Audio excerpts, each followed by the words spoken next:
Hi, my name is Tara, and I'm the client coach at Atticus Family Law. Welcome to part 3 in this 5-part series about parenting after divorce. Today, I want to talk about how you can expect a change in the relationship that you have with your child or your children. And there's a couple reasons for this. Number one is that in a divorce, parental roles change. Parents have to step outside their comfort zone. They have to take on new roles that they didn't have before, because when parents live under the same roof, it's really easy for one to be the fun parent, one to do the discipline, one to cook breakfast, the other to cook lunch, etc. And of course, in a divorce, this shifts, and then both parents are doing things that they didn't used to do. So this changes the dynamic between parents and children. And parents are also going to be seen as individuals now. These roles are changing. Parents are embracing life in a new way, just living life in a new way. And kids are seeing this. So kids are seeing their parents not just as their parents and the role that they play within the marriage and the marital home,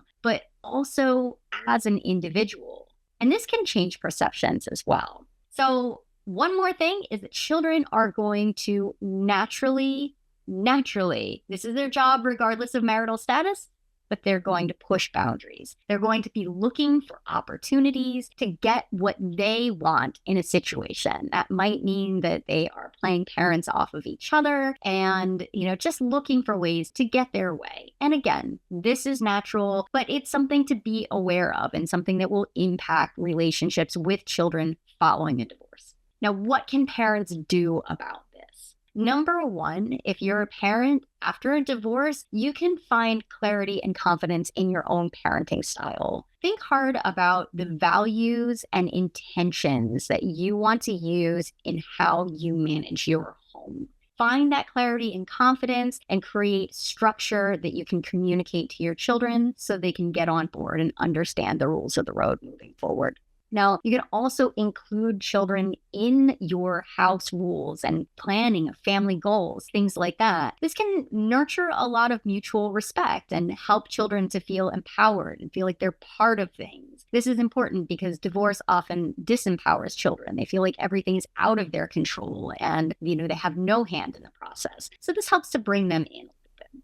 And then it can just be really helpful all around in nurturing good relationships. Now, in thinking about the relationship that you have with your child or children, you want to make sure that you're focusing that relationship on the two of you. This is not an opportunity to use your child for information about their other parent. You want to be very, very careful how you walk that line in discussions with your child, because if they sense that they're being used, they're going to pick up on that right away and they're going to withdraw. So you want to make sure that you're keeping things about the two of you. Keep it focused on what's going on in your lives, the issues at hand. And you also want to make sure that you're nurturing ongoing, open, honest communication. One way that I like to do this is through regular family meetings.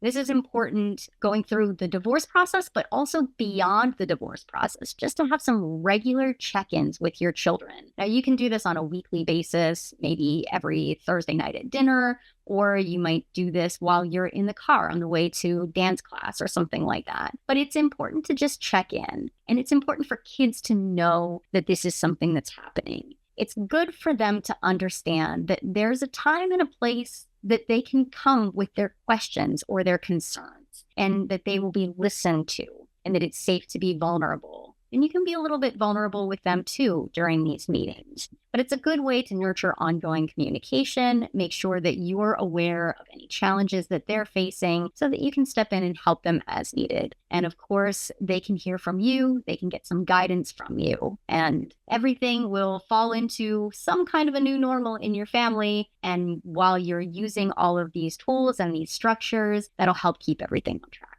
So I hope this helps. Follow, stay tuned for parts 4 and 5. Thanks so much for watching.